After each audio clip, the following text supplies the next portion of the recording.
Wow, I had a return audience. This is good. Okay. So, yesterday we talked about the theory of market design. We talked about the design of school choice mechanisms from a bunch of different directions. And then we talked about other applications, for a very brief moment at the end. It was mostly a survey talk, and it was sort of predominantly an expository style. We didn't go into too much technical detail.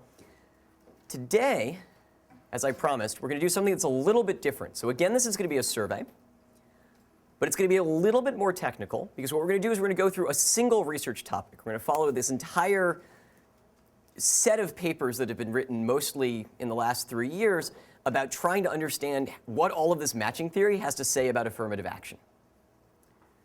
So the talk, again, is going to be in 3 parts. We're going to talk about quotas, and then a sort of a more clever form of quotas called minority reserves.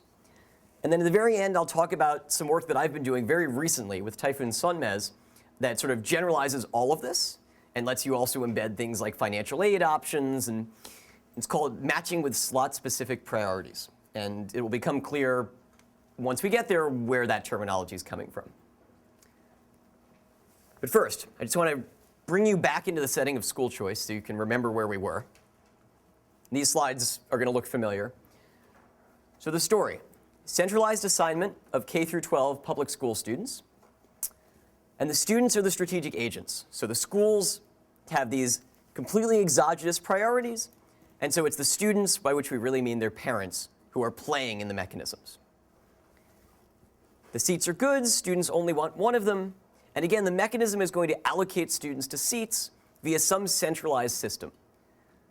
So we talked about this, and we should review it because it came up a couple of times yesterday. What's going on is parents are mailing preferences in, and then the school system is running a single centralized algorithm. And they might be running the student optimal stable mechanism. They might be running the Boston mechanism. They might be doing something else. But that's the story. So the parents go through a stage in which they know something about their priorities. And they might not know the random tiebreakers that are used to fully flesh out the priorities, but they know whether they live in the walk zone or not, or whether their student is of a particular type the school's trying to attract. And they submit their preferences. The mechanism outputs an assignment. OK, notation. I is going to be the set of students. C is the set of schools. Students have linear preference rankings over the schools. Schools have these linear priority rankings and total capacities. A match is going to specify the assignment of students to schools, and we care that the match respects capacities. Again, this is all review. Hopefully, this is just reminding you where we left off at or I guess where we started the school choice discussion yesterday. And these were our design goals, our basic goals. So leaving aside this school competition, we talked about strategy proofness. We talked about elimination of justified envy. We talked about Pareto efficiency. We saw that these are sort of in conflict with each other. And we also had this respective improvements criterion. OK. Last thing, we ended this discussion on school choice with this piece of bad news. Yeah? Could you remind me the definition of stability in this setting? Yeah. So the basic definition of stability in this setting is right here.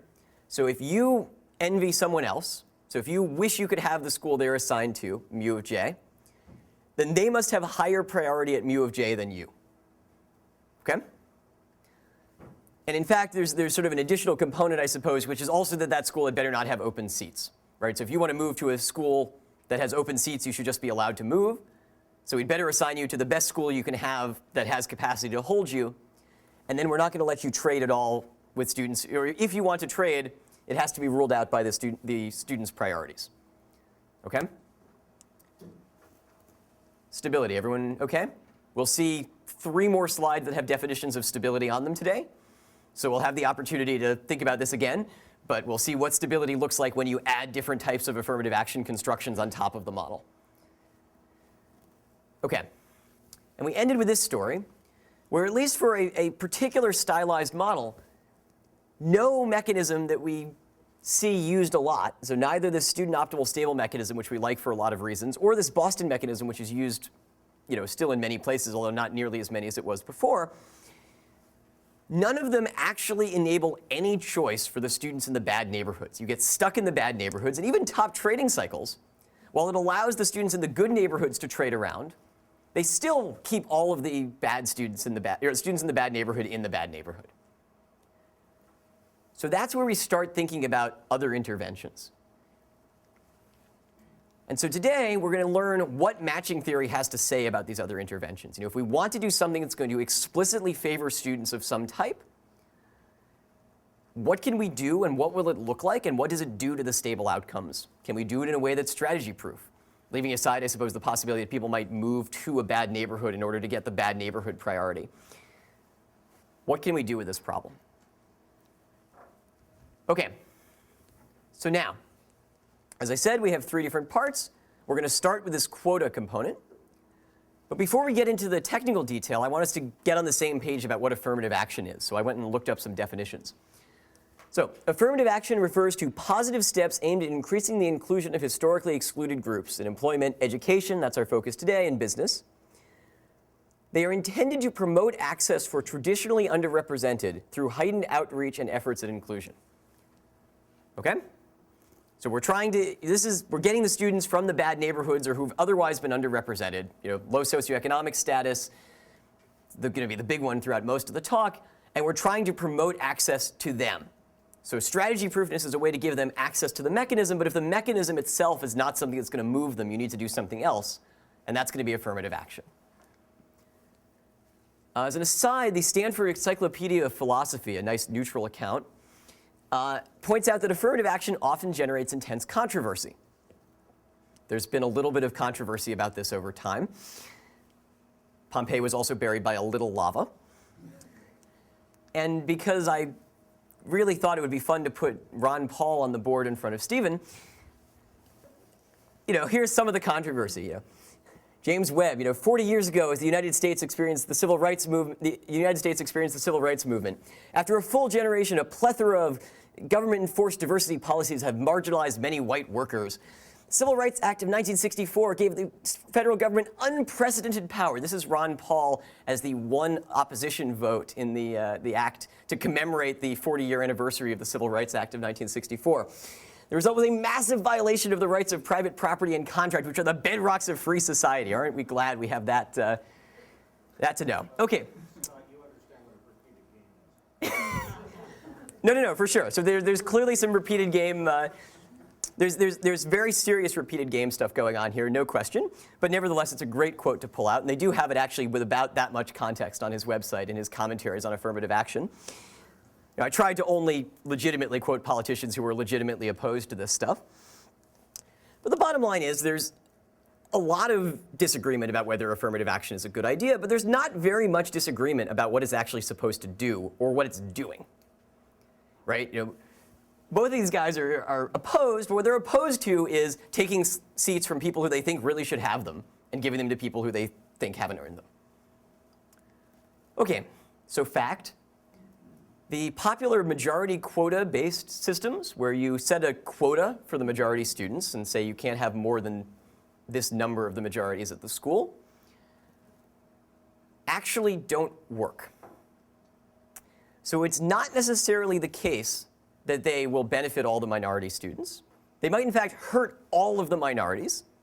And moreover, they may be Pareto inferior to the solution without majority quotas. So they might hurt all the majorities and all the minorities.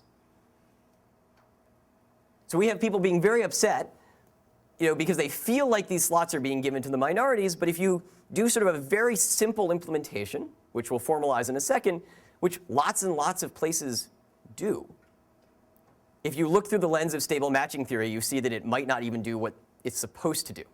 It's not helping any of the agents. Okay. So now, first round of more formalism. So we're going to give the agents types. Capital M and little m will be majority and minority. The allocation of types is, what these types mean is actually not necessarily important for this. It's just we need the agents to have 2 types, and the quotas are going to restrict the total number of type capital M, so the total number of majorities at the school. So we have now both the capacity vector Q and the majority quota vector Q capital M. Okay? Matches are now going to specify assignments of students to schools while respecting capacities and quotas. So this notation, which is slightly abusive notation, is going to mean the set of agents, or set of students rather, who are in the majority. Okay. I promise it won't get too much more notation heavy than the next slide. This looks really complicated. Now I'm going to give you the technical definition of stability in the form that we actually use it. The reason I'm doing this is that we're going to see an example where we're actually going to walk through and look at the stable outcomes. And so I want you guys to actually believe me. I don't want to be throwing any of the technicality under the rug. I want you to actually see this very strange outcome effect is going to be one that actually happens in truly stable outcomes. That said, we're going to have to spend time on this definition to make sure we have it. I promise it's essentially the same definition you saw before, except with this additional majority quota component, just written in full notation. So, a match is going to be stable in the presence of quota. Sorry, I should say a match mu. If it is individually rational, so nobody wants to drop out of school. This is just you prefer your assignment to being unmatched. And it's unblocked. So now, suppose you prefer school C to your assigned match. Well, either the old condition holds. So either, the school is full, so mu of C is at capacity, and everyone there has higher priority than you do. So that's just the old condition. So it's still not a block if there's no one who you can trade with. But now, the second possibility, your type is majority, and the majority quota slots at the school are full. So they can't actually accept any more members of the majority. So that's this condition. Mu of C, the assigned students at C, intersected with a set of majority students, is equal to the quota. And all of the majority students at the school have higher priority than you. So there might be students at the school who have lower priority than you, but they're all minorities. Okay, so if you're a majority student who wants to block, who wants to move to this school, you can't because all the majority students there have higher priority, and the quota is full. Okay? So this is the generalized stability for thinking about quotas. It was written down explicitly in Fujito Kojima's paper, which is now, I guess, just published in Games and Economic Behavior. And Fujito was looking at the question of what happens if you impose quotas? What does this do if you're using stable matching mechanisms?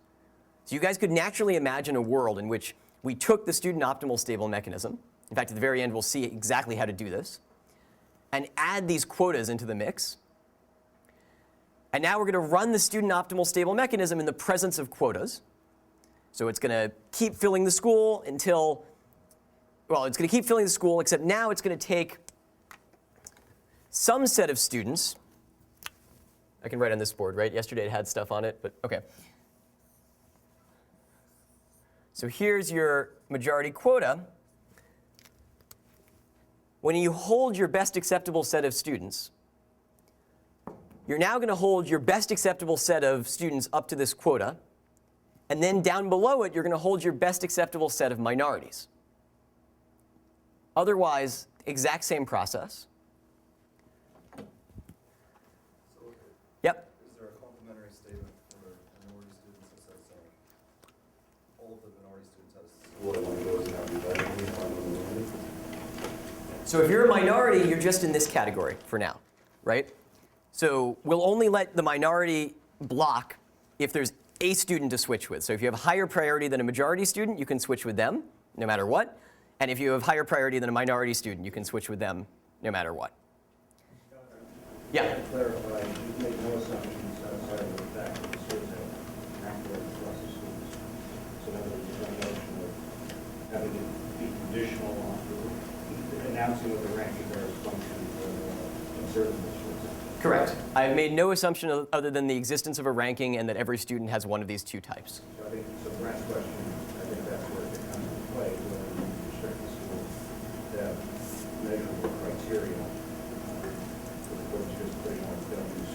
just for the fees. Yeah, you answered my question before, but yeah, I understand. Cool. Okay, so everybody get that? We have sort of very weak assumptions about where these are coming from, but I'm going to show you an example, and I'm going to claim afterwards that the example is not pathological, even though I've sort of allowed the full preference and priority domain at the moment. Last basic definition, this we've sort of been using implicitly. A mechanism is going to be stable if it always selects stable outcomes. So the student optimal stable mechanism is an example. You could imagine having other ones. They wouldn't be strategy proof, but we're going to prove a theorem about all stable mechanisms. So a mechanism which respects the spirit of quota-based affirmative action is one that has the property that when majority quotas are decreased, so this is, I have decreased the number of majority students allowed into the school, right? It's, I'm increasing the preference for minority in some sense. Minority outcomes improve. This is sort of a natural thing to want if you're going to impose a quota-based affirmative action program to help minorities. We agree? I'm not seeing any heads shaking. Good. Okay, so no stable mechanism respects the spirit of quota-based affirmative action. Well, yep. Wouldn't you want it to be the optimum before? Because otherwise, why would you want it restrict it even more? I'm not sure I understand the question. Well, if I get this right, it means that if you allow more minority students in, it should be even better for the minority outcome, no? Well, that's what we're trying to impose as the condition. That's right. So if you decrease the number of majorities you're going to allow, this should somehow help the minorities weakly. So what he's saying is that if that's the case, why wouldn't that be the optimum? Yeah. Is that what you're saying? Yeah, Like, I'm saying why- if you why would- start at an optimum, then obviously it might not get better for I see. minorities. I understand the question. Okay, so we're in two different spaces. So the student optimal stable mechanism is with respect to a fixed set of quotas and capacities. So for any individual quota and capacity set I have, so maybe there's only one school and it has capacity QC and majority quota QCM, I can run the student optimal stable mechanism with these values in the school's choice function, essentially. The question is, so this is like SOSM sub Q. I can also define SOSM sub Q tilde, where I have, Q tilde sub C equals Q sub C, but Q tilde sub M is less than QC super M. So now I've decreased the majority quota. I've said fewer majorities are allowed into the school. I run again the student optimal stable mechanism. So I pick the optimal stable outcome for students under this quota and capacity structure and ask what happened. So in both cases, so this is subtle, so let's not move on until we've really got it. So in both cases, I can define one outcome as student optimal. It's the best outcome for students. It's the best outcome for students given the fixed capacity and quota structure. But when I change the quota structure, the optimal allocation, the student optimal allocation will change. The set of stable matches changes entirely. Because if in the old stable match, I had a majority student right at this line, I change, the line's now here, this guy can't be here anymore, the match wasn't stable, is no longer stable. Does that make sense? Not, yep. I don't understand why this is the objective of why is this the spirit of the quota-based affirmative action? What you would expect is that any quota will be better than not having a quota, and not that as long as you increase it. Yep. So I don't know why we're focusing on this definition. Okay, so let's come back to that in a second. Let me make sure everyone's clear on what the definition says, and then I'd love to have a discussion about this, because this is actually going to be a relevant question. Okay? So does this say any marginal increase in the majority has to improve minority outcomes? So if you want to prove that this doesn't hold, you just want some example. That's right. It doesn't mean there's no examples that do improve. Correct. Yeah, no, so this is very much where we're going. However, the reason we're starting here is that we're going to find that sort of a strictly more effective way to guarantee, a way to rule out all examples where things go wrong is by changing the way you implement the affirmative action program. So quotas are sometimes going to cause really serious problems.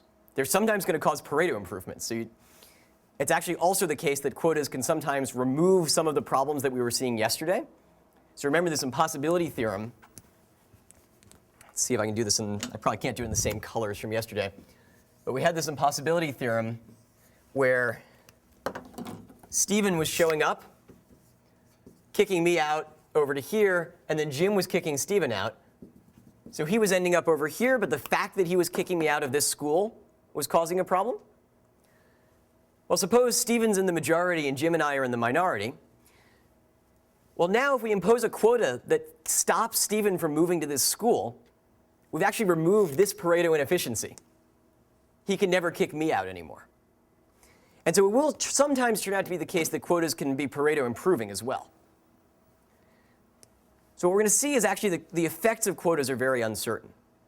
And you need to know a lot. You sort of need complete information before you set them to understand what's going to happen. And in a few minutes, we're going to see what I think is a better approach. But OK, close parentheses. Let's make sure we understand the definition, and then we'll talk, and then we'll debate it. OK. Are you clear on the definition? Yeah, I Great. don't like it. OK, so maybe we don't like it. That's OK. All right. Great. Let's figure out why we don't like this definition. So we've already had some reasons. So what's a succinct statement of yours?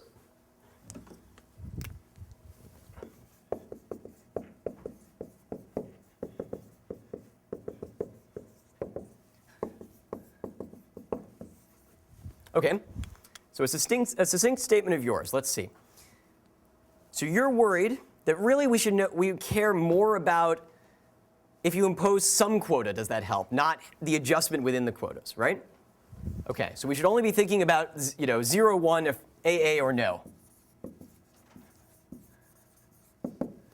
OK, what else? Why don't you like the definition? Well, same thing. Same thing, OK. Any other reasons we dislike this definition? But then I think they were also saying that if there are some cases that this says if there's even one case that we say it doesn't respect. Yeah, maximal domain. Good. What else?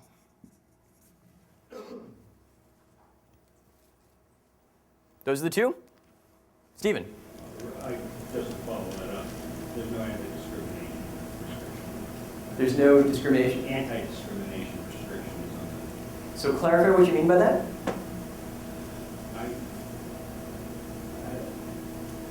It would seem to me that it's the same thing about maximal domain. I'm not restricted, but the way that I would do it is to require schools to justify their preferences. OK. And This is too static in some sense. First of all, we divided the students into only two groups, minorities and majorities. And then the school just sets a blanket majority quota. And that's the only lever they have to pull in this system. Is that a good interpretation of what you're saying? They can't, they can't say, well, this student really doesn't belong here, or this student really does.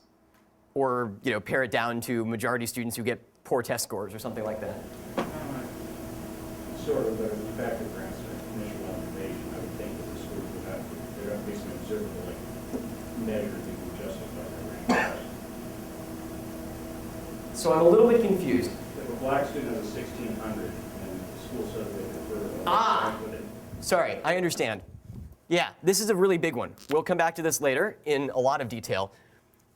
If we just set a majority quota and we bring new minorities into the school, are we actually bringing new minorities into the school, or are we bringing the ones that would have gotten in otherwise? Are we only helping the ones who already had high test scores, things like this? Yes? I'm still doing it wrong. Sorry. Let me. Go ahead. I just have a different view. I want a clean distinction between anti-discrimination rules and affirmative action rules. Maybe I'm pushing too hard on this particular model. OK. So anti-discrimination versus affirmative action. Scott, I think we're going to create that. No. This is actually very relevant. So anti-discrimination versus affirmative action. This is just a story about quotas, right? We have two types of agents. We don't know anything about them. And we're just saying, cut down the number of majorities who are allowed in the school, and we're asking, does it let more minorities in? It has nothing to do with their previous access to schooling. It has nothing to do with their previous performance. In fact, in practice, they're mostly going to be ranked by test scores. Later, we're going to see that there are subtle design changes you can make that will affect the degree to which students who scored badly versus scored well are given access to the open reserve, or to the reserve slots. And so I think this is very relevant, but it's going to be a different reason why this definition isn't good. Right? So all of these are sort of criticisms of the way in which the problem is being approached, from at a technical level. It's a maximal domain theorem. It only says there is some example where things can go wrong. This is more of a criticism of the global model, right? It's a criticism of the way in which I've set up the priority structure and the quotas and capacities. I've sort of only given you very, very simple levers. Is that a fair response? Okay. So for sure, one thing we're going to want to do, and we will do before the end of the talk, and if we don't, please yell at me, is we'll give more levers. We'll try and make the process a little bit more about affirmative action than anti-discrimination. But here, where we're thinking about maximal domain results, those distinctions actually don't make as much of a difference because this can always be a special case of some more general model. And maximal domain, as you guys have observed, you're just looking for the counterexample or the class of counterexamples. And so expanding the model and making it more general, the counterexamples remain. James? I would have thought that a mechanism which gives us majority quotas, the minority outcomes improve when majority quotas are decreased over some range would be good enough, whereas this implies it's across the whole. This is monotonic. Okay, so that's part of this AA or none thing, right? So, you could also weaken this a little bit and say it's got to be true over some range. Fine, good. Well, luckily luckily or unluckily, that entire critique is going to turn out to not be a big problem for this theorem, or this maximal domain theorem. Because the example I'm going to give you starts with actually no binding quota, and we make the quota binding, and everything goes wrong. So what's the story? Well, there are 3 students, 2 majority students, I1 and I2, and 1 minority student, I little m. The majority students like school 1, the minority students like school 2. So at the moment, we start with absolutely no binding quotas, right? So the capacities are just equal to their quotas. Each school has, the capacities are 2 and 1, and the quotas are 2 and 1. So the students can go wherever they like. There's in fact a unique stable match, and it is to send the 2 majority students to school 1 and the minority student to school 2. I guess they're self-segregated in this example, but that's not actually relevant or necessary for the robustness of the example. So now what happens if I impose a quota at school 1? Well, now I kick out the less good majority student at school 1. He comes down to school 2 and kicks out the minority student, and he ends up at school 1. So if you look over here, previously all the students had their favorite schools. Now both the second majority student and the minority student are worse off. So this is sort of the same example we saw yesterday, right? When we were talking about respecting improvements of school quality. With these matching models, it's possible that kicking someone out of one school for whatever reason is going to create some chain reaction that's going to come back and send you people you like less or who like you less. Right? He left the school and he took up this other slot. This is actually also something you can imagine happening in the real world, right? Even if you're not using a centralized stable matching mechanism, if the student's outside option is to go to his second choice school, if he's really desirable to that school, then somebody new will be pushed out. And that person might, in principle, be part of the group you're trying to help. It's not quite as susceptible either to the critique, oh, well, this is a small market.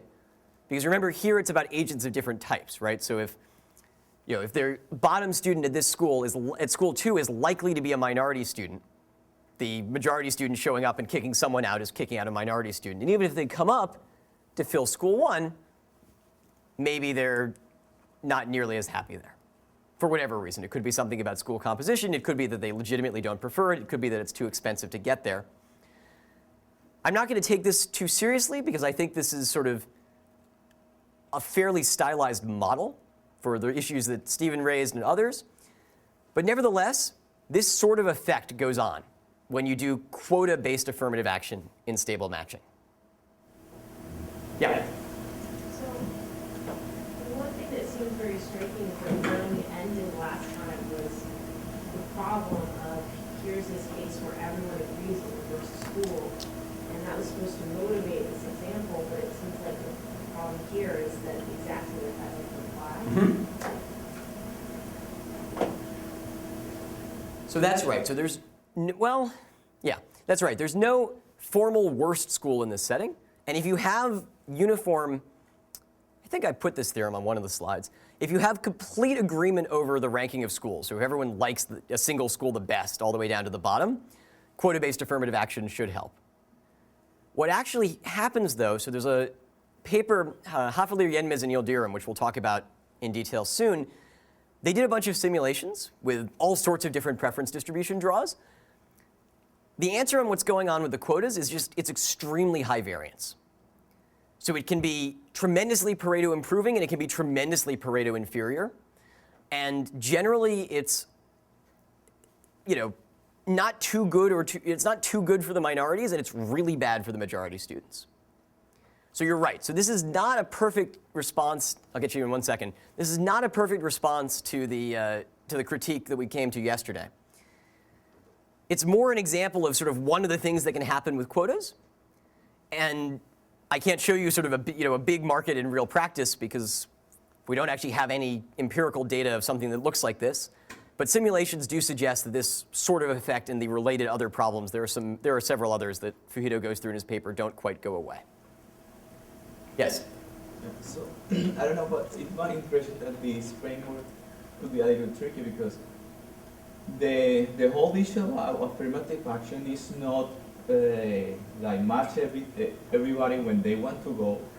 Is send the poor kids to good schools. And that's a little bit different. Right? So because your example is, I mean, It's one in which they have self-selected. It's self-segregation that is a reality, right? No, that's right. So you might think that from the social planner's perspective, this is actually doing reasonably well, right? You know, you've taken the minority student kicking and screaming and sent to the school that the majorities prefer. Given the distributions of schools in most countries, that's probably something that's improving their outcomes. Well, most countries where the majority, I'm not going to claim most countries. You can have some places where the minority is some like extremely small but very rich group. That's right. So here, again, it's a little bit of a conflict between the school's goal and the student's goals. So this is going on in San Francisco public schools. So I mentioned that we think they're using top trading cycles, maybe. But the reason they wanted to use top trading cycles, so the reason they coordinated on that mechanism, was that their utility function was very, very tightly linked to diversity. So they were, you know, f of diversity comma performance, where the coefficient on diversity was huge. And it turns out that top trading cycles can be used to encourage diversity. It might be that the students didn't love this, right? So if they actually wanted to go to school with people of their backgrounds or didn't want to have to take large amounts of transportation, you know, forcibly diversifying all of the schools by a large amount might not be the optimal thing from the student's perspective. So you're right. So nobody has actually, I was planning on talking about this during the panel on open questions, but let's think about it for a minute now. Nobody really has a good understanding of what happens in these matching models when there's a social planner or a school board, somebody with some exogenous and different goal. So I've worked a little bit with Typhoon Sonmez and Oner Keston on the analogous question for the cadet branch matching. So the story is, well, now the Army also wants to maximize the years of service, and all things being equal, the years of service by the better cadets. It turns out there are actually tons of impossibility theorems. It's very hard to come up with extremely specific and always correct advice on what the Army should do with their allocation of branch of choice slots. Similarly, I know Clayton Featherstone, when they were working with the San Francisco school board, school system, found similarly, a lot of impossibility results. If you're trying to do things like maximize diversity, it's hard to also make the students really happy. But nobody has sort of a good general theory of this, and this is something that, both at the theory level and at the empirical level, I think would be very, very valuable. More questions? Okay, I don't want to belabor this example too much. I did point out that this is actually a Pareto inferior outcome that we're getting. It's not just bad for the minorities, but it's bad for everybody. The real takeaway, as I've said, the quotas are unpredictable. Fujito has another example where they cause a striking Pareto improvement. I don't remember if it's exactly this situation. I think it's one of those class of models. And they find similar results for a different type of affirmative action system, again, in this course model, and also for top trading cycles. So he has this paper that just came out in Games and Economic Behavior that's sort of a paper of counterexamples. They're not even sort of thick maximal domain theorems. They're just all saying, think about it. Something's wrong here. But something's wrong here.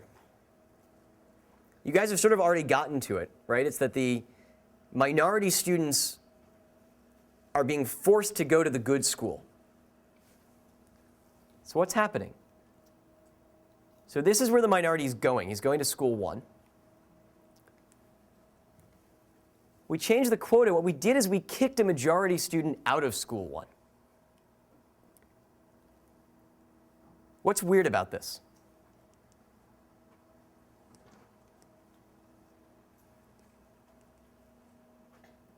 To what extent do we think that you had to kick somebody out, and you had to kick somebody out, or sorry, you didn't need to kick somebody out. You said it exactly right. I apologize. So you didn't actually have to kick anybody out of the first school because the minority didn't want that seat. Right. So you've gone exactly where Hafele, Yenmez, and Yildirim went. So Fujito circulated this paper for a couple of years before anybody noticed this. Sorry? Yeah, unfortunately it's forthcoming. But that's okay. So, very slight digression. I often work at a summer program for high school students doing summer research. Usually, every other summer or so, there's a student who accidentally rederives something that appeared in a major math journal 2 or 3 years earlier. It's not a bad sign if you're coming up with ideas that are forthcoming in TE, so, really, really good sort of intermediate general interest field journals on the spot in the middle of a lecture. And granted, the lecture was somewhat designed to get you to the point at which you were thinking about this, but still, it took multiple years for people to come up with this and realize that this was really what was breaking this quota-based system. So, unfortunately it's forthcoming, but this should give you a high prior that you can do similar things again. Good, okay. So, having a majority quota for C decreases the number of majority students that can be assigned to C, even if there are empty seats. So this causes the majorities to go and compete for other schools. This is really weird. It turns out that all of the problem, in a certain sense, is coming out of that. And that's what motivates the theory of affirmative action with minority reserves. So, Hafele, Yenmez, and Yildirim continue. I apologize, incidentally. I'm quoting very liberally from their introduction, which is one of the best written introductions ever. If you go and read the introduction to this paper, you'll understand everything that's in the paper. It's very difficult to do this, especially when the paper is a reasonably hard theory paper. So, I made you guys all read 2 things. If you were going to pick a third one, this would be a pretty good choice. Okay. So the number of minority students preferring a school to another is not known a priori. And so if you try and guess the quotas to let more minorities in, that's kind of a really blunt instrument. You're trying to guess a quota on majorities that will allow the minorities to get into the school. What you really want to do is set a lower bound, sort of reserve a bunch of seats for minorities if they want them. Okay. Oh, sorry, the second part of this. And when you do that, so it's if they want them, they convert back into seats that are open to the majority students if the minorities don't want them. This is flexible. It means you don't have to revisit the quotas when there's a big demographic change or you redistrict the schools or something.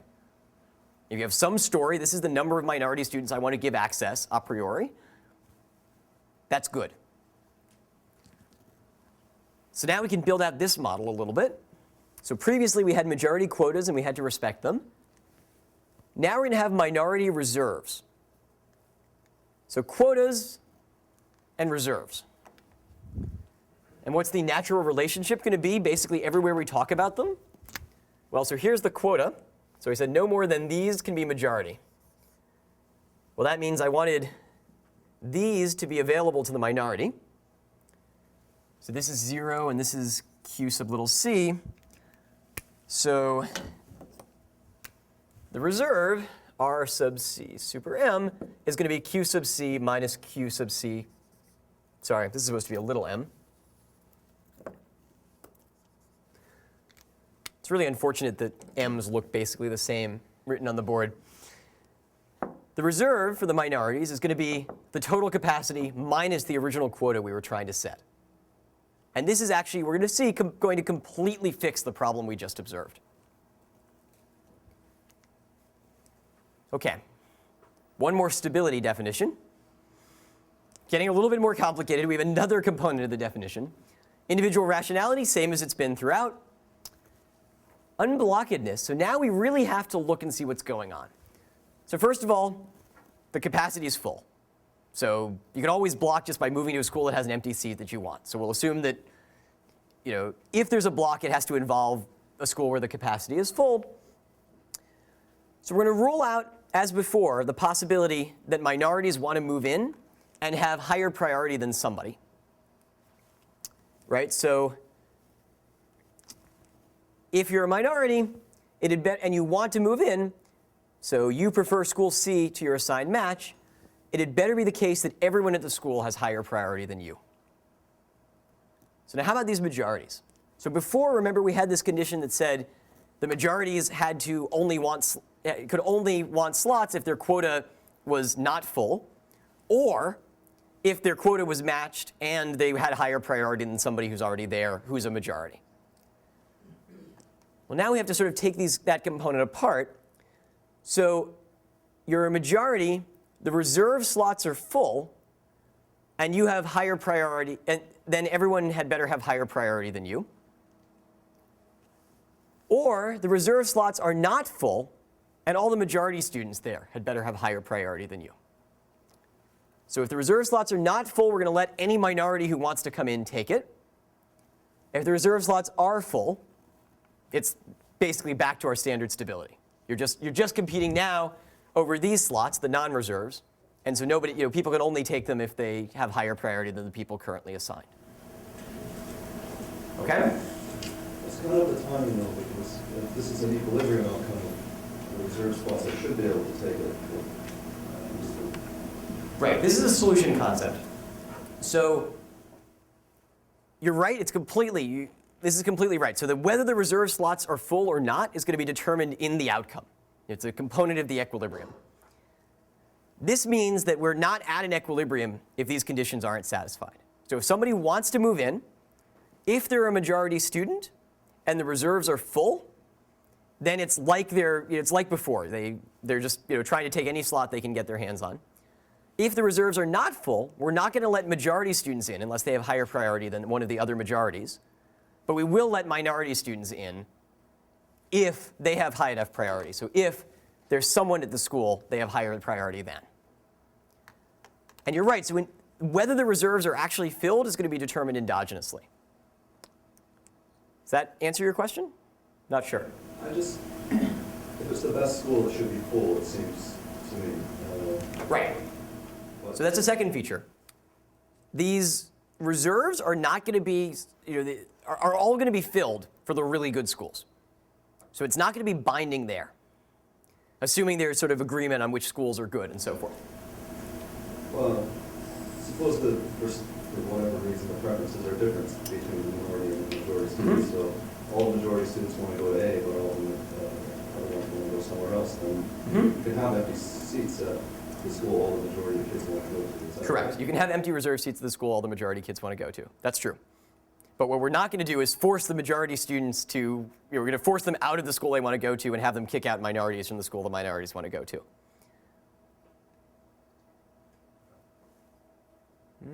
Not sounding too happy about this. What do we think? Is this the right model? It just seems like instruction inefficient somehow, that's all. Okay, so tell me more. What about it feels inefficient?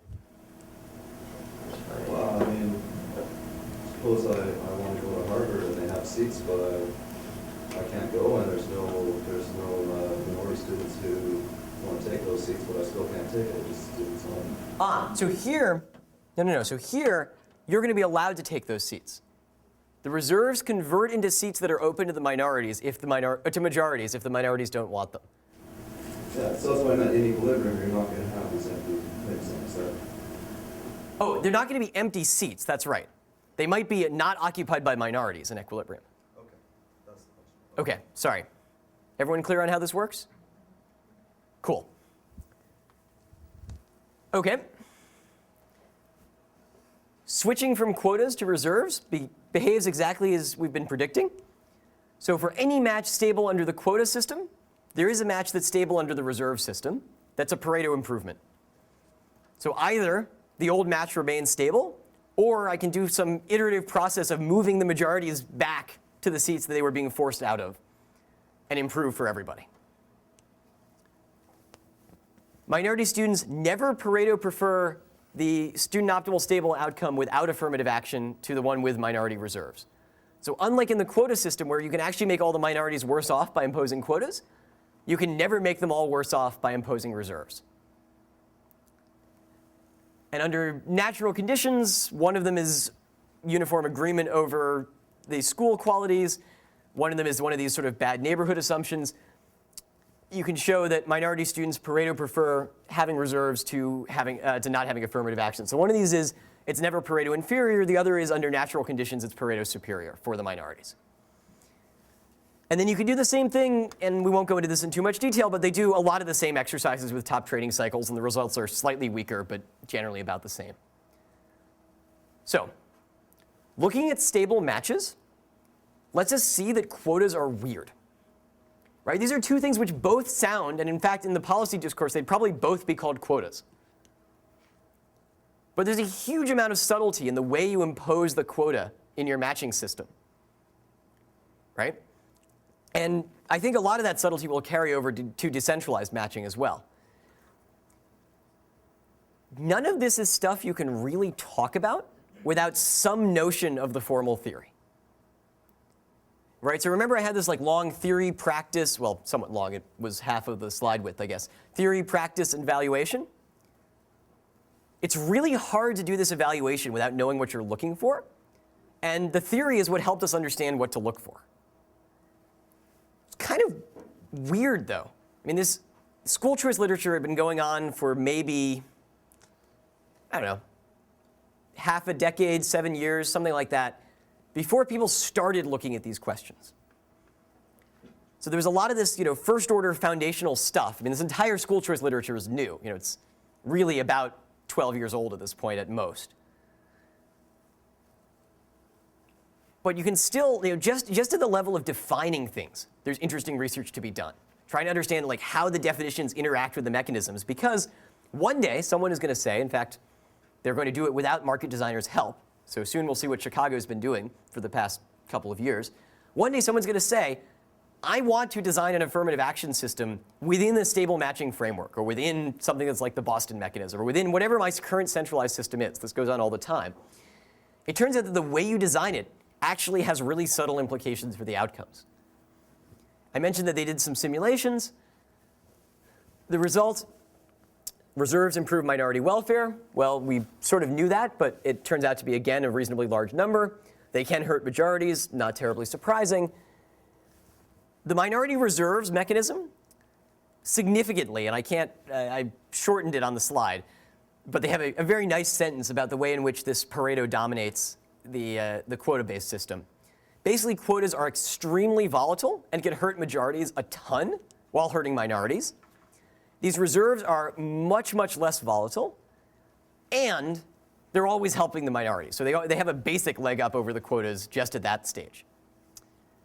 And then finally, and I don't know exactly how to think about this one, but maybe relevant for future practical work, in general, top trading cycles makes the students happier than the student optimal stable mechanism does. This is sort of not terribly surprising, maybe, because top trading cycles is more actively letting the students trade. It's going for Pareto efficiency rather than stability.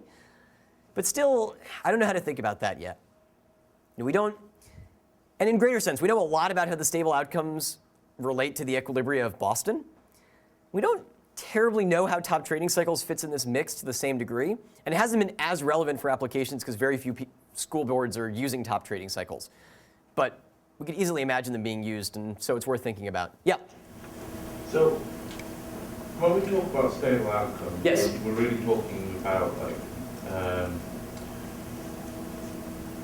we're not talking about actual necessarily seeing this stability in the world. Or more importantly, when we don't have stable outcomes, say we use top trading cycles, do we is the fear that we end up in a world where students are always trying to switch around, or, This is a great question. This is a great question. The question is, we say we care a lot about stability, but do we actually think people are getting on the phone and trying to change schools? It's kind of a weird thing. So let's go back to an even broader thought experiment and try and narrow on it. So here's the United States drawn really badly. Yeah, it's terrible. I apologize.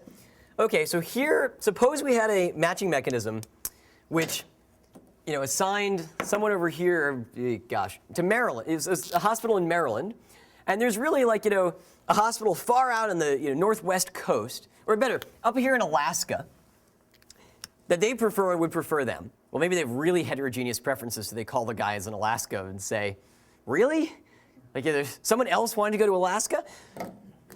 But no, more seriously, if there was, one blocking pair and it involved somebody in Maryland figuring out that he could move to Alaska, that seems pretty unlikely to actually cause a really big problem at the level of tens of thousands of medical students. Agree? One less than 25,000 by a large amount. So that's, in the medical match, we care a lot about stability. We worry that we one day might not find a stable match because of these couple constraints.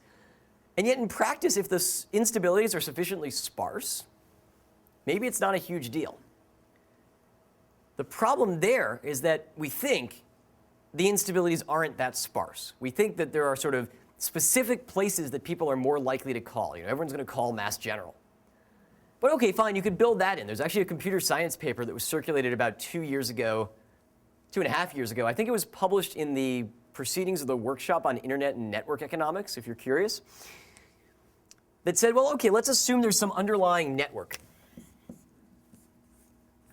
And people can only block across networks of people they know. So it's like a stability with geography type notion. Well, can you do anything more there? And the answer is maybe yes, maybe no, but it seems to be NP hard to figure out when you can. All kind of sounds a little nebulous, but it's not too worrisome in worlds where we can find stable outcomes. But you might say, what if we want to have a Pareto efficient outcome when we can't get a stable one? Well, so New York had a Boston-like mechanism. And people actually were getting on the phone. And they were getting on the phone in huge numbers. So I think I mentioned that the schools were withholding hundreds of seats. They were just not reporting to the school system that they had these extra 100 seats. And then they were waiting for parents in their neighborhood to call them and say, I didn't get into your school, can I come? And they, yeah, sure, we got a seat for you. So there the instabilities were really thick and people were finding them, and the mechanism was really unstable ex post. There's some evidence, I believe, should be careful how I say this. There is certainly evidence that stable mechanisms have survived better in practice than unstable mechanisms for medical matching. So Al has this paper where he looks sort of all over the world at different residency programs. Again, England, they have all sorts of small districts that have their own programs, both for school choice and for medicine, and finds that the unstable ones usually collapsed reasonably quickly and the stable ones usually sustain themselves. There are also I think is at least anecdotal evidence that there were some instabilities in the medical system that were being found, in the medical match in the US that were being found before they switched to the stable mechanism. That said, and sorry, I'll close this digression in 1 second. That said, let's put this example back on the board. Owner Keston, that impossibility result was not the main point of that paper, so it's QJE 2010. Actually, what he proposes is to improve the efficiency of the deferred acceptance algorithm by explicitly removing these sorts of problems while the algorithm is running. So you take in everyone's preferences, and you start running deferred acceptance, and whenever you hit one of these instances where somebody kicks out someone and then gets kicked out, so it's sort of a block that's not real in some sense, you scroll back the algorithm, don't assign him there, take it out of his preference list, and continue running. And this actually seems to give pretty significant efficiency increases without too much cost on other dimensions. There's also this paper, I'll come back to this, I'll come back in a second. There's also this paper of Erdl and Ergin. I do those in the correct order? Yeah, Erdl, Ergin. AER something, that called on the stable improvement cycles algorithm where you run top trading cycles after the stable match. There again, sort of you can do lots of things to improve the efficiency at the cost of strategy proofness. Jacob Leshno and Eduardo Azevedo, who were both on the market this past year, have a paper which claims that you're really giving up strategy proofness. So the loss in terms of the strategic behavior is just tremendous if you try and do this for any value. But there are possibilities of tweaking to try and get at efficiency while giving up some blocks that you think don't matter as much. Yeah, could you, so if you had it, top trading cycles were instituted after the first round, after the mechanism, the SOS mechanism was run, but you had it with a certain probability rather than have it, then that stops people from wanting to... Possible. Okay, so the suggestion is if you're going to only allow the trades in the top trading cycles round with some positive but non-1 probability, maybe if you add risk aversion into the model, people are not going to go grab for the school they really don't like but that everyone else does. Maybe so. There are not many good models of this stuff with risk aversion in the world. That isn't because it's not a good idea, it's just because we haven't had the technology for it. One good example that comes to mind, Peter Coles has a paper on sequential matching mechanisms where there's this strategy where you might try and get kicked into the next round to be the top of the next round rather than the bottom of the current one. And it turns out that for sort of reasonable, it's a stylized model, so I don't know how to map these parameters into real numbers. But for reasonable looking risk aversion parameters, you don't get too worried that this is going to cause serious problems. A couple more questions. I think you had one? Yeah, so I have two. One is just a curiosity on the Keston. Yep. Is that going to be computationally feasible? And in general, is there ever an issue with computation in a large sample? Okay. That's actually a very subtle question. So the answer is generally, most of the things we do don't have computational issues with them. So deferred acceptance takes quadratic time. I'm not going to spend too much time in this because it's probably not as exciting to most of the people in the room. But deferred acceptance is pretty fast. This, you can get at most n squared of these weird blocks, right? So that's also going to be in some polynomial. I don't know what it is. Outside the realm of things we know, like the question of testing whether there is a stable match in the presence of couples, things start getting NP hard very quickly. I can give you some references on this, but let's talk about it offline. More questions? You had one? Yep. Yeah, one thing about the risk aversion idea, the one thing is it seems like parents who have an easy exit to private schools don't have that much reason to be risk averse. Yeah. And I feel like this raises a more general point. I guess I found the question about stability surprising because it seems to me that we ought to care about strategy weakness an awful lot if the point is to be dealing with inequality. Yep. I think that's partly, for sort of obvious direct reasons, but I also feel like indirectly, there's a big social cost to having parents from socially dominant groups organizing themselves for the sake of getting better things for their kids as a group as opposed to what's happening to kids from socially dominated groups. And if we're planning policy, I think we should take that seriously. Yeah, I completely agree. You know, a lot of the things we can do to modify the mechanisms involve giving up strategy proofness, and even doing that a little bit, you have this opportunity for parents to get together and do the best job they can, and it's going to be the overrepresented parents who are doing that most of the time. Yeah, thank you, very good point. Yes? I was wondering about the sampling technique for preferences in simulation. The idea that I'm just going to draw them randomly, or, I mean, it seems like a very interesting question to look at. You know, well, wouldn't we expect in something like school preference for there to be a lot of like correlation, cycle of transitivity? You know, if we wait for first standard, yep. Harvard would probably also first standard for Princeton or something like that. Designing an algorithm. No, the question is, if we're running these simulations, are we assuming fully uniform preferences drawn very independently or something like that? You're doing all this stuff on a computer. I mean, I know there's some like, confidentiality. It's like a terrible waste of data to be able to look at that stuff and, design algorithms based on the distribution. Right, so there are two questions in this question. One of them is, what are these simulations like? We're doing a bunch of simulations. Was there tons of independence? So I don't remember the exact specification, but they did things where they drew sort of degrees of correlation between the preferences in different ways. You know, they were trying, both within group and across group. You know, they were trying to get at that question a little bit. You check their paper, they've got, a block where they explain the whole specification. I don't remember it off the top of my head. That said, the second part of the question was, wouldn't it be nicer if we could use the real data? That's for sure true. We have lots of trouble getting at the real data. One approach that's been going on, no one's quite cracked yet, but as I said, there are some students working on this currently that I know, is to try and use structural methods. Take things about the outcomes and try and back out the preferences, and then run simulations with preferences from these distributions. Another one, we have some information about the preference data. So in a few minutes, I'll show you a simulation done using the Chicago preferences. And, in order for them to convince them to give them to us, they had to completely anonymize them. So not only did they, not tell us which schools were most popular or whatever, they asked us not to try and reconstruct them. So as part of the agreement, there are only 9 elite public high schools in Chicago. I could probably figure out which one had which total quota, or total capacity rather. I promised that I was not going to do that. But there are possibilities to get data and do things like that. And again, as I say, Parag is sort of, the epicenter for all of this. So if you want to know the current state of what exists, and I would talk to him.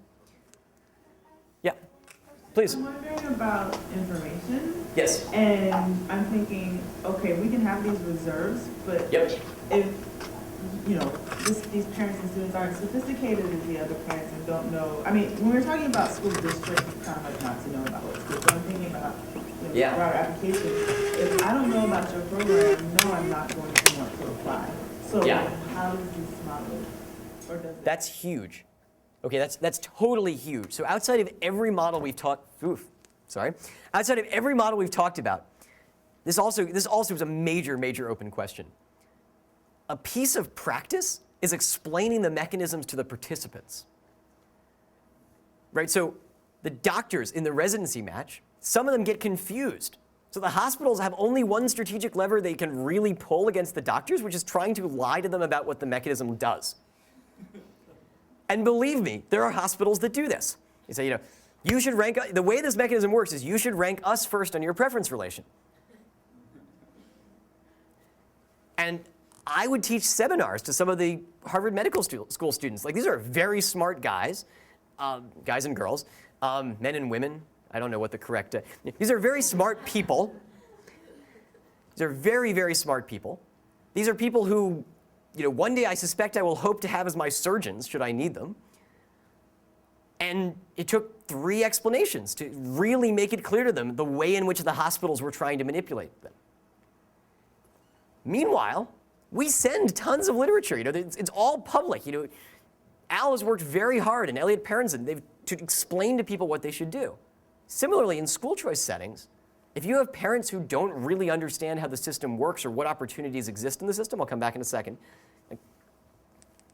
how can you expect it to work? We have all these nice theory models. They say, these reserves are going to make things better for all the minority students. If the minority students don't understand that they've been given a new opportunity, they're just going to apply to their neighborhood schools or, not fill out the form.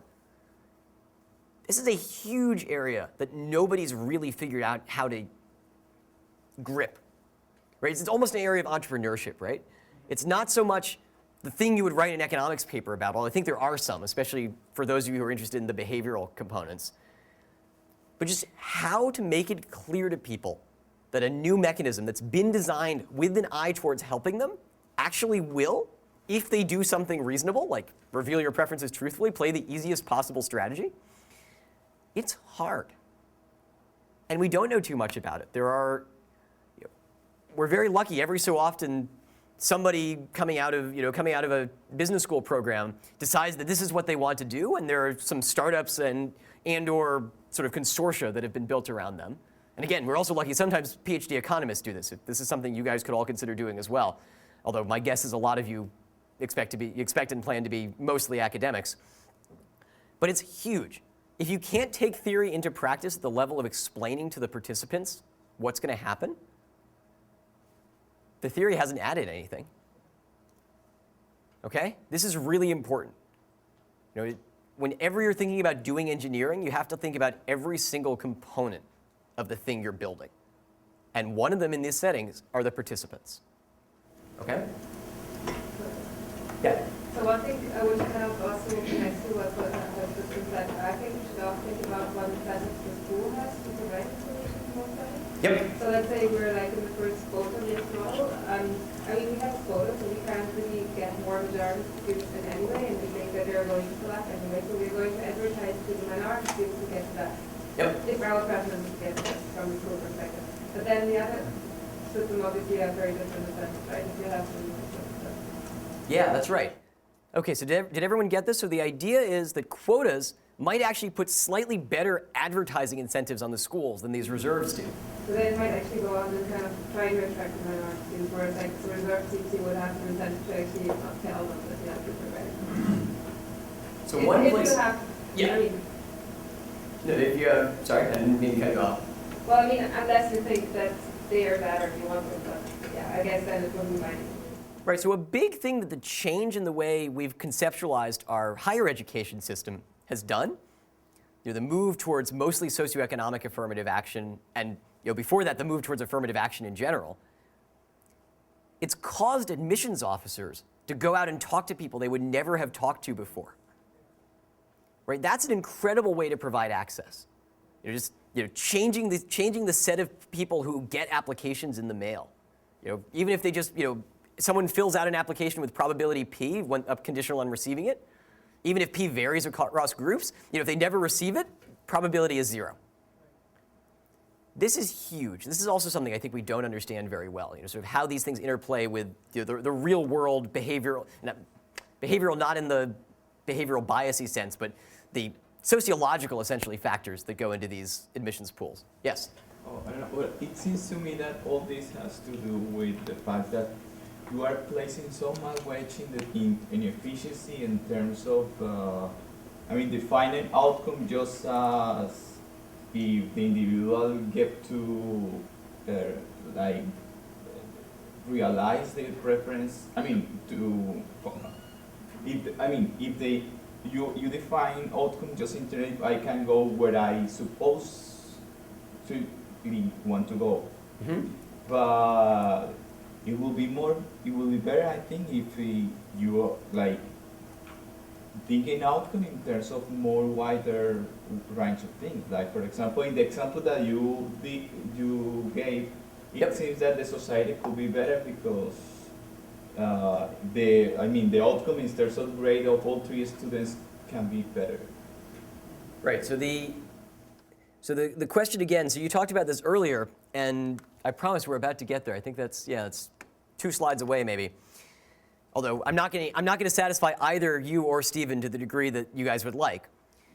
But one thing that's really sticky is we're talking about Pareto efficiency among the students, right? And the social planner, the true welfare optimum might be to have schools that are really diverse, or just to move students from bad neighborhoods to good schools and students from good neighborhoods to bad schools to make the schools better. If there's huge complementarities, then huge complementarities, but not huge enough that you want to put all of the best students in the same room, then maybe this really isn't sort of the correct or a very satisfying thing to think about. These Pareto efficiency looking concepts.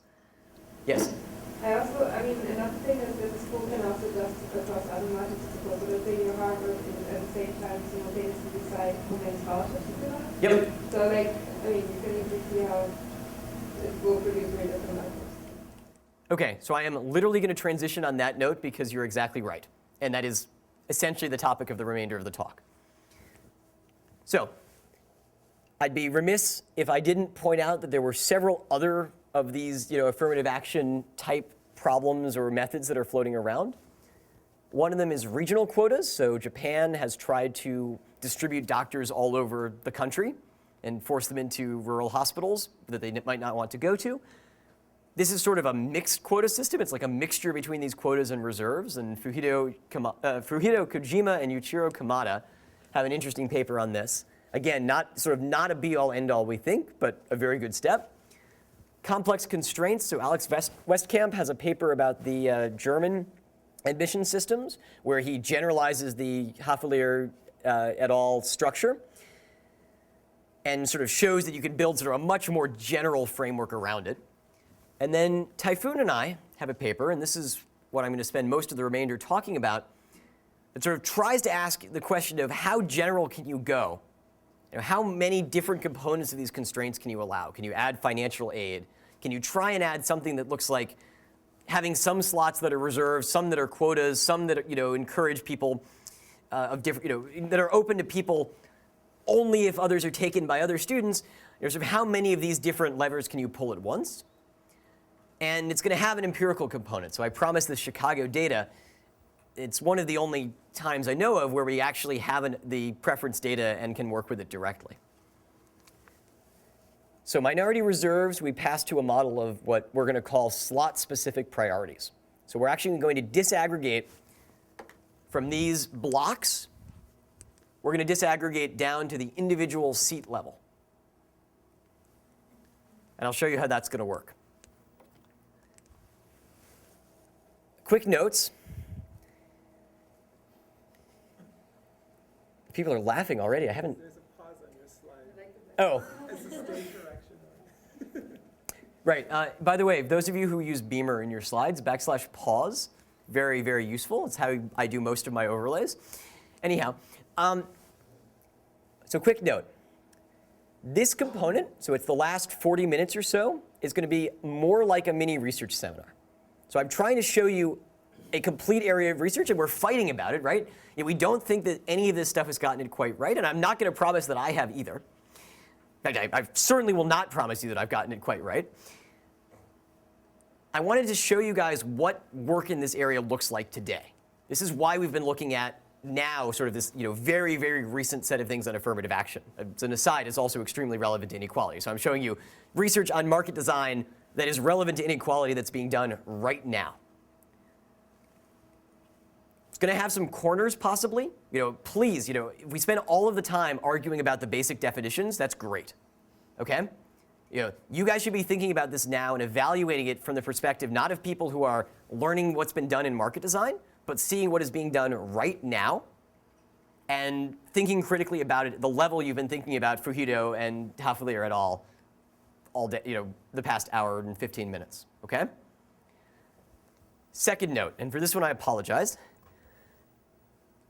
When you talk about a paper that's very technical, after having talked about a bunch of other papers that are fairly technical as well, but all of which use different notation and terminology, there is a judgment call that has to be made about whether you're going to use the same notation throughout or try and stick with the notation that's used in the different papers. I have chosen to stick with the notation that is used in the different papers. This is not because it's complicated to change notation. I actually use macros for everything, so I can change it all sort of in one step. But rather that if you guys learn it from me in one notation and go and look at it in the papers, and it's completely different, you'll basically have to start again from scratch.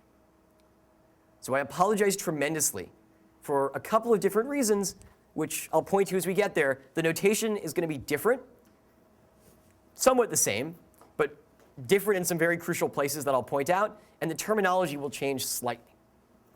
Okay? So beware, keep this in mind. Yell at me if something's unclear. Okay? And please yell at me if something sounds wrong. So here's the story. We've been talking a lot about theory. We talked yesterday a lot about practice. Well, one thing that happened, so there was this big revolution in the theory of matching, or the market design theory of matching, this thing called matching with contracts. So in 1982, Kelso and Crawford wrote a paper that showed that matching, this deferred acceptance algorithm, the student optimal stable mechanism, is sort of a lot like running an ascending auction. And you could use it both to negotiate wage contracts in a market, so not just who works for whom, but also who works for whom and at what prices. And then in 2005, John Hatfield and Paul Milgram wrote sort of a different and in some sense, slightly easier to read formalization of part of this idea, where they said, okay, why stop with wages? Why can't we do sort of any finite parameter space so you can negotiate the wages and the hours worked? Well, so in our context today, that's going to be things like, do we give people extra legs up because of their background? Do we give them financial aid? In the context of cadet branch matching, that's, do they take these additional 3 years of service? So it's like a very coarse auction where you only have one possible bid above zero. Hatfield and Milgram wrote this paper. There was a huge explosion of literature about trying to map out all of the theory surrounding matching with contracts. What can you do with matching with contracts? I was a part of this, so I should not pass judgment on it, but it was tremendously theoretical. And while there was always a belief that one day we'd be able to use these matching with contracts mechanisms in the world, it would take a while. Sorry, I emphasized that wrong. There was always a belief that we'd be able to use these in the world, but we thought it would take a while. We sort of were imagining trying to explain to the people of the medical match that they really want to have this additional component where they negotiate wages, or trying to explain to the Boston school system, wouldn't it be nice if people could, if you have any sort of scholarships or lunches or whatever, it's not even clear what you would do in the Boston school system like that. But maybe colleges that have, there's centralized matching in the Turkish admissions system. Tayfun Sönmez went out and looked, and what he discovered was that these matching mechanisms with contracts were actually being used in the wild already. So that was cadet branch matching. That was the discovery that these were already in use. So similarly, this Kojima and Hafelier, Yenmez, and Yildirim literature was mostly in the abstract. It was like, what does it look like if someone tries to build affirmative action into a centralized matching mechanism? Well, it turns out that while all of these papers were being written, or in fact, really before they were written, this was already being done. So we're going to start by evaluating what it looked like in Chicago when they were already doing centralized matching with affirmative action. And we're going to take that and we'll take it back and get some new insights for theory. And along the way, we'll mention Boston again, and we'll mention the world of cadet branch matching very briefly. Okay?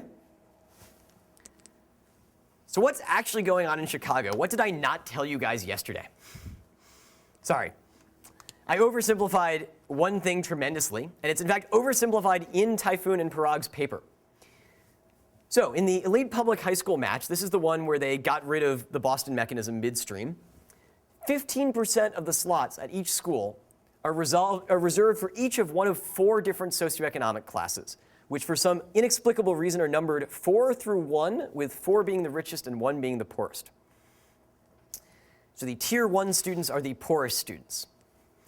I guess maybe if you think that this is like, their average wage scaled into some, or their parents' average wage scaled into some reasonable metric, I don't know. And so what this actually means is that the priorities vary across the slots. So yesterday we were pretending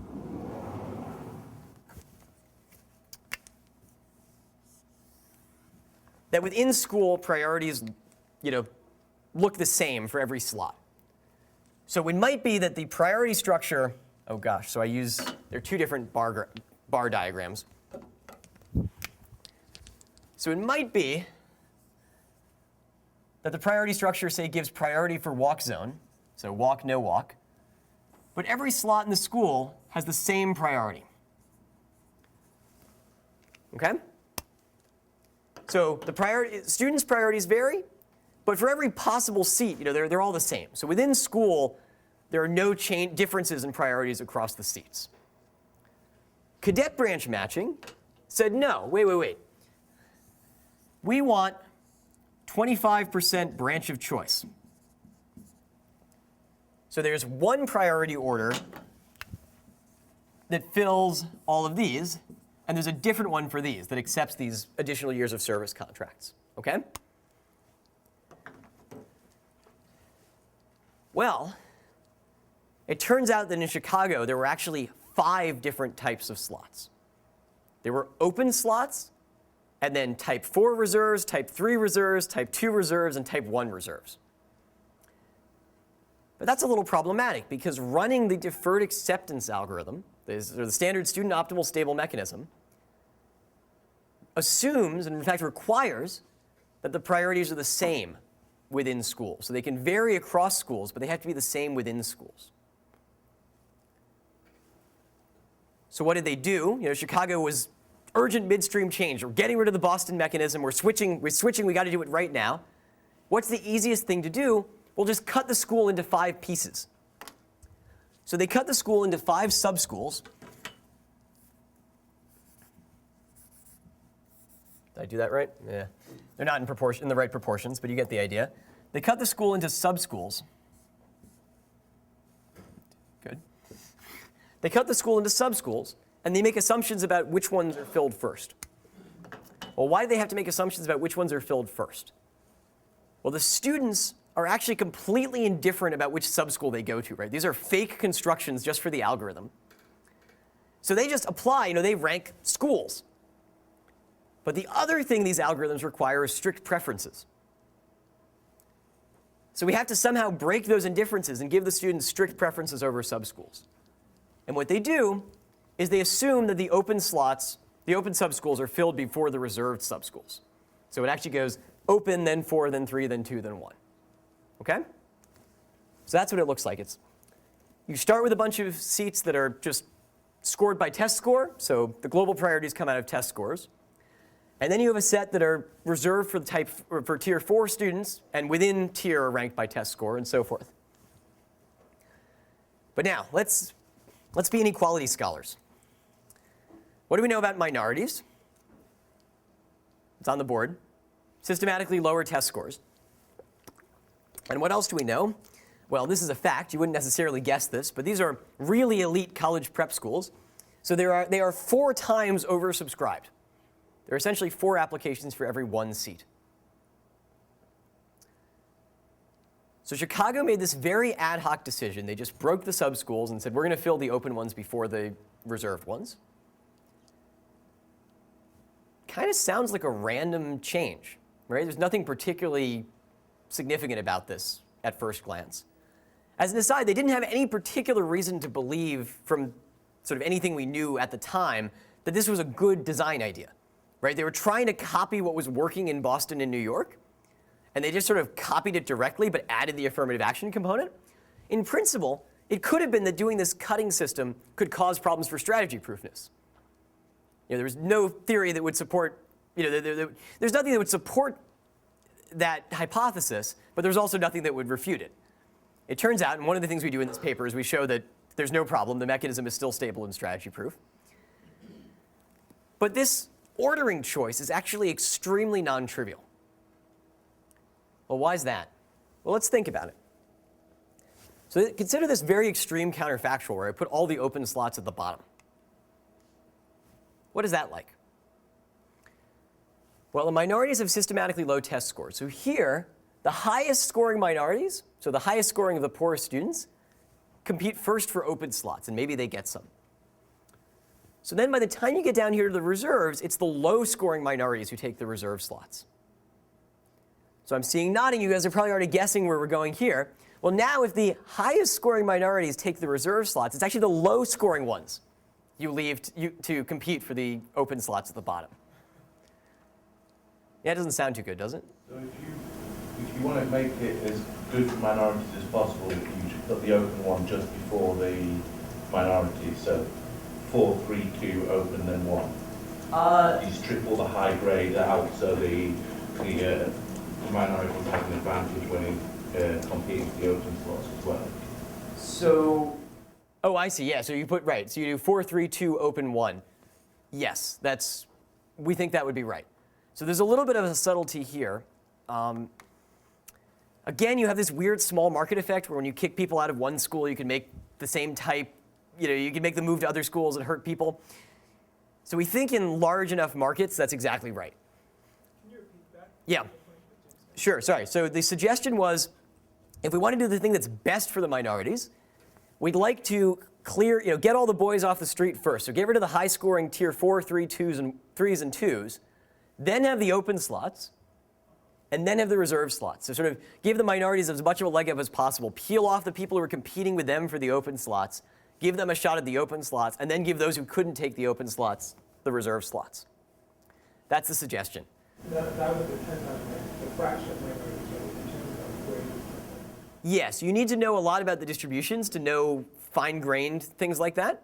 But I think to a first order, that's basically right. That would be a great way to make minorities the sole focus of the mechanism. Yes? I think how that would benefit minorities, but just things that you will arbitrary. Yes. You'll get no disagreement from me. So this was a theoretical question, I think. It was partially to make sure we understood what was going on, and partially to sort of say, well, if you really wanted to favor the minorities, you should do this thing. But it looks really weird, right? Fill 4, 3, 2 open minorities. That's probably not going to pass whatever test of the voting population you want to put it through. So that's right. So political economy might say you can't do that. But that is sort of, to a first order, I think, how you build a mechanism that favors the minorities as much as possible.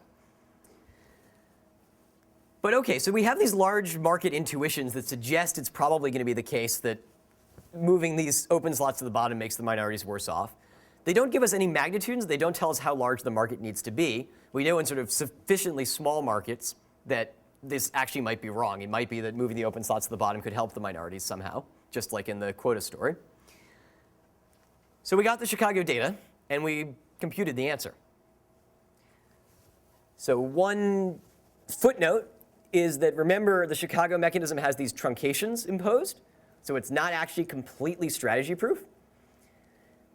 So we can't actually claim that these are exactly the true preferences, but we think they're pretty close, both because not everyone in the database used up the full submission opportunity anyway, and moreover, certainly the best we can have, and in this space, that's pretty good.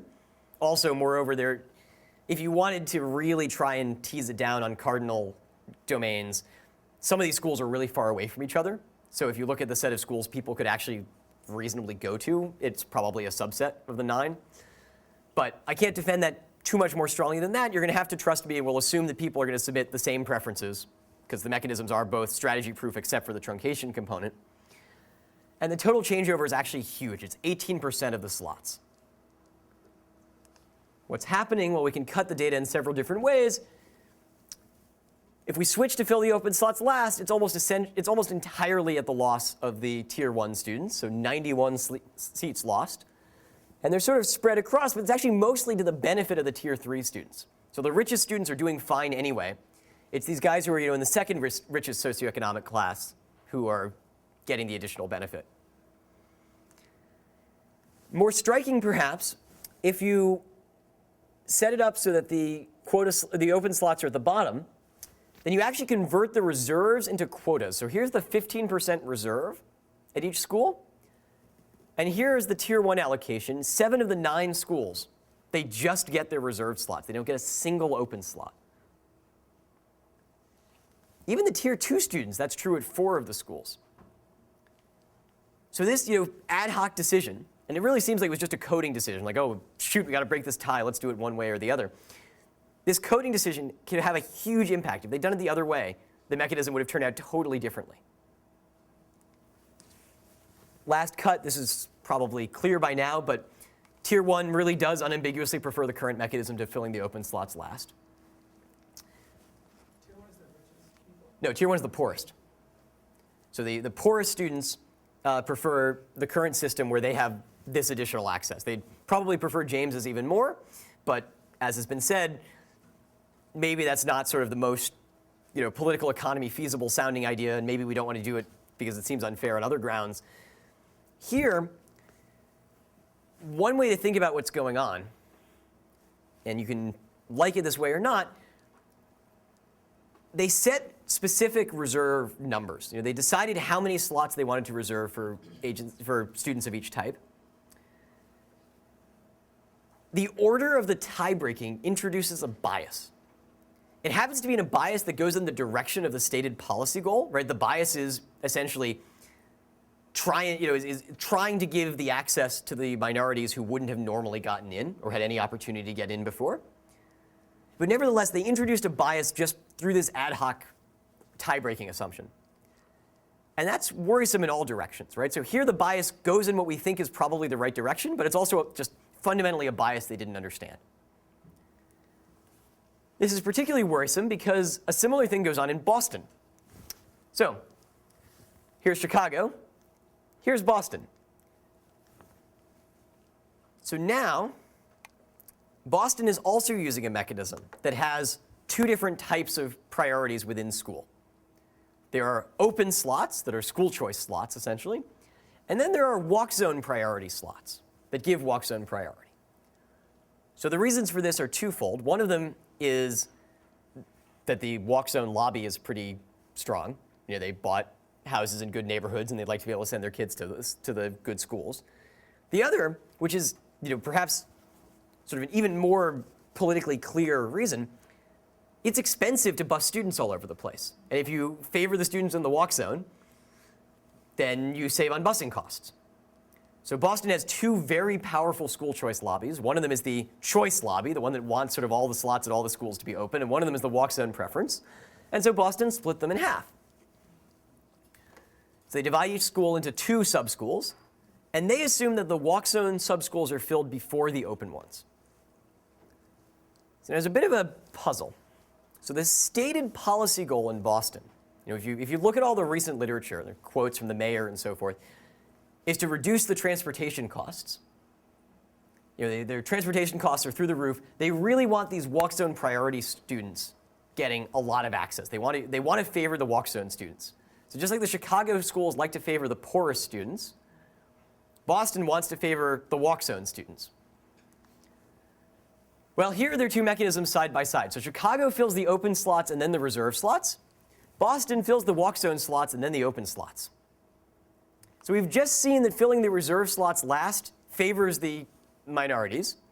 Here, filling the walk zone first is actually disfavoring the walk zone students.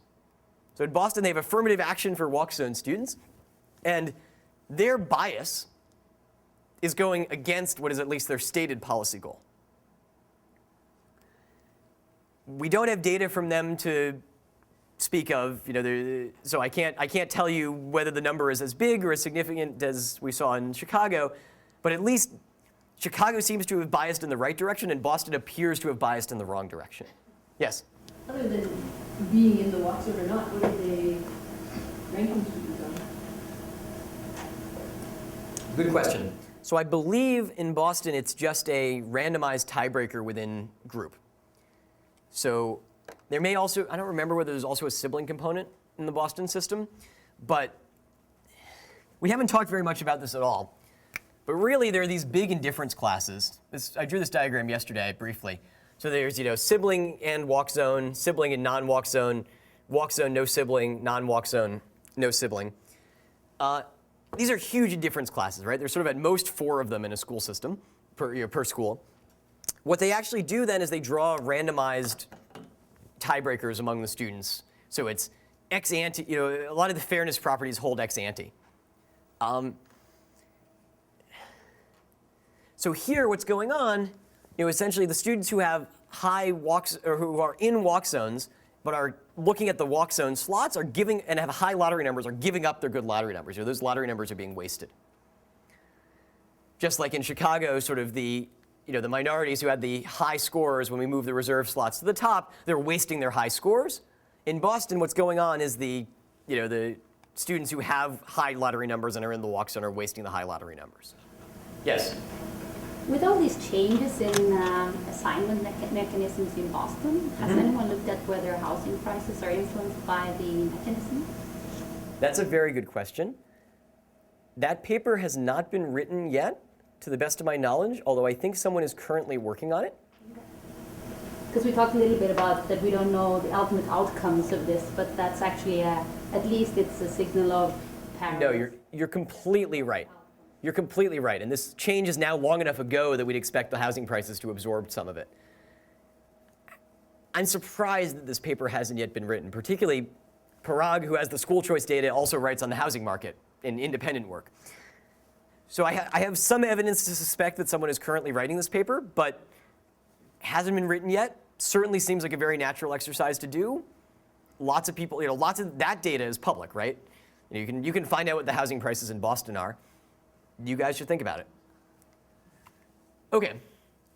Very quickly, not going to belabor this. Cadet branch matching has the same structure as I said. So we again have these different priorities across slots.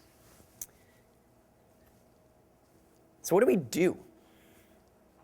Right, we're doing matching where the priorities vary across slots, and they might vary in weird ways. Right? So cadet branch matching you could think of as like a type of student aid or something. It would be the same as if I made it so that down here, the minorities were allowed to bid that they'd take less financial aid to come to the school or something like that. Well, so what we put together in this paper is a very general framework for all of these applications. I mentioned there was this sort of weird technical thing going on yesterday in cadet branch matching. This technical condition called substitutability, which we're almost not going to mention. I think I may not mention it all after this slide today. But there's this very important technical condition for most of matching theory that doesn't hold. So there's sort of some reason why this is technically fascinating to me. But also, again, sort of for this very general domain that encompasses all of these applications that were already in practice before any of us looked at them. So the Chicago story, the current Boston student optimal stable mechanism with walk zones, and cadet branch matching. We're going to show in all of these settings the student optimal stable mechanism, or rather, sorry, the cumulative offer process. There aren't necessarily student optimal stable outcomes in this world either. The cumulative offer process is going to be stable and strategy proof and improvement respecting. So the takeaway here, yesterday, remember that wanted sign, wanted Boston for disenfranchising students? The takeaway yesterday, one of the big ones was that the Boston mechanism really doesn't work. The takeaway mechanism today is that, the takeaway for this part of today is that generalized deferred acceptance is going to work in huge classes of models. And it's going to work in lots of settings where people were using it before knowing with certainty that it actually would work. Heartening, perhaps. Okay, so we're going to set up a model very quickly. I'm going to put a couple theorems on the board, and then we're going to call. This is not, a major theory seminar. Then we're going to come back to the Chicago example, and we're going to talk about unbiased mechanisms. Right, so the main reason I'm working you through the model is I want to show you the foundations that we use to propose an unbiased mechanism for the Chicago problem. And having some understanding of how the model works is going to be, I think, a prerequisite. You guys can yell at me afterwards if that turns out to not be true. Yeah? Are you going to define unbiased? Yes. Well, I can give you the definition heuristically right now, right? Well, I can give it to you in the same level of precision, but not with an explanation of how it actually works. So we had two biases, right? Actually, I'm close enough. I can just go back to the slide. So we have two different biases. So the Chicago mechanism is biased in favor of the minorities. The Boston mechanism is biased against the minorities, where here those are the students who live in the walk zone. What we'd like to do is sort of find something that's in between these two. That's not the extreme of putting all the open slots at the top or all the open slots at the bottom. It somehow spreads the amount of leg up you're giving through open slots relative to reserve slots equally across the mechanism. So we should think of it as like creating a certain number within schools and a certain number of kind of spreading them along this. Exactly. this is exactly what we're going to do. So Peter's saying we should think about removing the bias as creating a lot of a lot of little open schools, a lot of little reserve schools, and trying to spread them evenly. That's exactly what I'm about to give you the tools to do. Correct. Okay. So here's where the notation changes. So the reason we use this notation and terminology is because we're living in a branch of the literature, pun not intended, that has talked about agents and branches, so cadets and branches, things like that, rather than students and schools. So we're going to say agents and we're going to say branches, but agents, for the purposes of thinking about affirmative action, are going to be students and branches are going to be schools. The big distinction, and again, the reason for having a separate term, is that throughout school choice, we're just interested in the assignment. Here, we might be interested in other components of the assignment, like who's going to get individual financial aid contracts or named fellowships or whatever. Okay? Incidentally, I'd love ex post feedback on whether this terminology choice is good. So I've given a number of seminars or mini talks in which I've discussed this, and the current survey is trending around 75% like sticking with agents and branches, but there's 25% that's unhappy, so be useful to hear from you guys. Since you are the ones who, one day will actually, I hope be using this sort of stuff to fix mechanisms. I hope I will as well, but the probability of people who are really serious, specifically, inequality in school and education scholars actually getting an opportunity to do this relative to me is probably pretty high, actually. Okay, anyhow, so not to mention the fact that I wrote the paper so I know what it says and I can change the notation in my head, but you guys, if you actually want to work with stuff on this, maybe can't do that quite as quickly. Anyhow, so agents are going to contract with branches. Branches have slots. So this is this disaggregation that Peter was getting at. We're going to break everything down to the slot level, and every slot will have, in principle, its own priority order. Okay? And each slot can hold at most one contract. So there are going to be a bunch of different positions at a school. Each one can have one student with one possible financial aid negotiation, something like that. And we're going to fill the slots sequentially according to a precedence order. So we're going to impose one of these tie breaks. Either you like filling the open slots first, you like filling the reserve slots first, you like filling the open slots for people with, and then the reserve slots for people with red hair, and then some more open slots, something like that. Okay? Let's put that in notation. Set of agents, set of branches, a set X of contracts. So contracts are going to specify an agent and a branch and some terms of exchange. Agents, as before, they just have preferences over contracts. Contracts used to be just school assignments. Now they might be school assignments with costs of going to school. And without loss of generality, we'll assume they only care about contracts that specify them as the participants. Choice, this is one of the reasons to stick with this notation. So we need a notation for choice functions. We're going to use C, which again, I apologize, was in all of the rest of the school choice literature is used for the set of schools. Yeah, 2/3 of the school choice literature. I did change some other people's notation in yesterday's slides. And then every branch has a set of slots. There's an order of slot precedence. So this says I like filling this slot, this slot before this slot, before this slot, before this one in this other group, and so forth. And every slot is going to have its own priority order, pi s. And the slots have priorities over the branches' contracts. So remember what was going on here. The students were indifferent about which of these slots they landed in. So they were just applying to have specific contracts with the school, assignments with the school. But the school cared about which slots the students were ending up in. So that's what this is capturing. Okay? Mm-hmm. Eek. That didn't work. Apologies. Sorry, I have a bunch of hyperlinks throughout this, but apparently that one's broken. Quickly, an example of how this works. So 2 slots, this is not a real life-size problem. 3 potential contracts, Y, X, and Z. So if you just have access to X and Z, as a branch, you fill going down, slot 1, then slot 2. So you just take X. if you now gain access to y, you take y for the first slot, and now you'll take x at the second. So note that here, x and z were both available. And in principle, you have two different slots which can hold x and only one that holds z. But this tie-breaking, this precedence order, is imposing that you have to take x first. OK? Here, as soon as slot 1 is satisfied without x, slot 2 gets to take it. So that's what this precedence order is doing. That's what choice on the branch side looks like. Not going to belabor this too much. This generalizes a lot of different pieces of the school choice literature, including most of the ones we've seen. So this Hoffler, Yenmez, and Yildirim, all this quota material. Also generalizes cadet branch matching. Fine.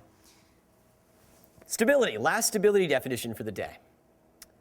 The reason this is going on the board is because this is how people write stability in current papers in this literature. Like most of market design matching. People write it like this rather than in the forms you've been seeing it before. So individual rationality just means you choose what you're assigned. So y sub I, your assignment. Similarly, the branch chooses what it's assigned. Unblockedness, so this is the one that people now write completely differently. There's no set, so this is a blocking group, new set of contracts, such that if you get together, you all choose this set out of all of the options available from the old options and the new ones. So everyone in the blocking coalition wants to take the blocking contracts, possibly keeping some of their old contracts or discarding them. So I know this is going by quickly. Can you guys see how this is the same definition we had before, just rephrased in choice language? Seeing enough nods that I'm going to click the slide forward. Good. OK. Deferred acceptance. The student optimal stable mechanism generalized to this world. It's not necessarily student optimal anymore. We won't actually have time to see that in detail. But the story is, one agent is going to propose her first choice contract. That's going to be called the set, going to now become available. And a branch is always going to be allowed to take any contracts that have ever been available.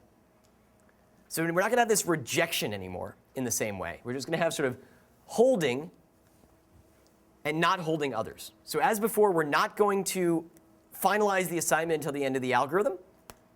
But now we're also not going to reject people. We're going to allow anyone whose contracts are not being held to propose. And a branch, if they want, might come back and take something that was being held before and then later not being held. So in future rounds, any agent for whom no contract is being held proposes a contract which has not yet been, I used the word reject here, which is not being held. Which has not yet been proposed and not held. We add that to the available set. And each time the branch holds their best set of available contracts. OK. What's a contract in this setting? A contract in this setting is a pair. It's a plan with an agent. So it's you're going to match to me with other terms possibly. So it might be you're going to match to me with this fellowship. Oh, I see. OK. OK? Everyone got that? So the contract set we had is X. It's some subset of I cross B cross T.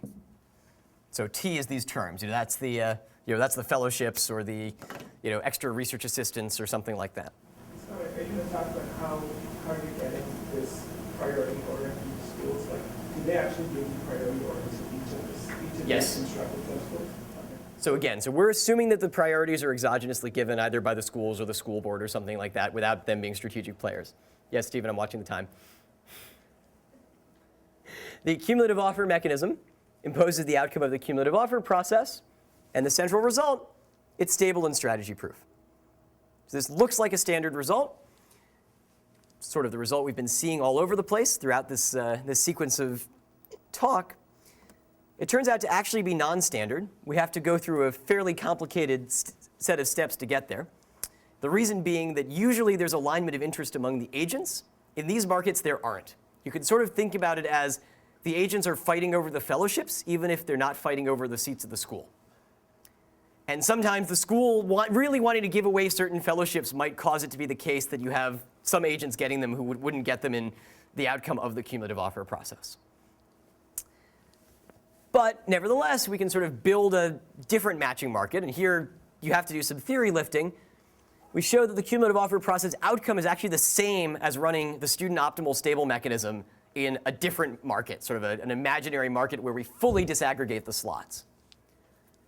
This tells us that the proposal order doesn't affect the outcome. So I just said, some student proposes. It turns out not to matter which one.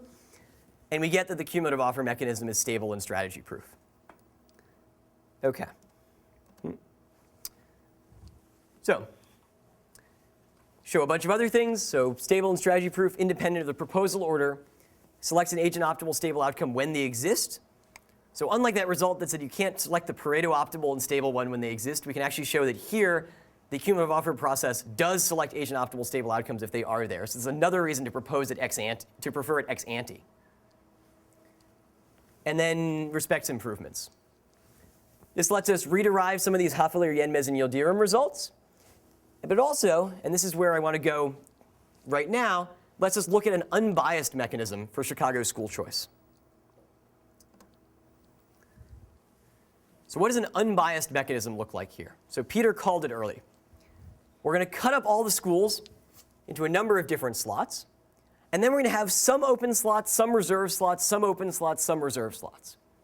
If you want to be completely unbiased, what you really want to do is randomize them. We erred on the side of figuring that determinism is better for the research component, at least just for showing, because it's completely reproducible. Also seems likely that the school boards might prefer to have something that's deterministic order rather than having this precedence order be more randomized, because it's easier to explain to the parents what the order is. So we simulate it where we break them down sort of as much as you can. So there are clumps of 4 reserve slots with the associated either 2 or 3 open slots, and then we replicate this block throughout the school. And we give the minorities as much of a leg up as possible. So if this doesn't quite add up to the right number, we put the extra slots as open slots at the top. And what do we get? Well, what does this table show? So here's the intermediate mechanism. This is the outcomes under this unbiased mechanism. And here's how much we change if we move to the open slots all at the bottom. Okay, this is the one that's worst for the bad for the minorities in this class, right? For the tier 1 students, these are basically the same.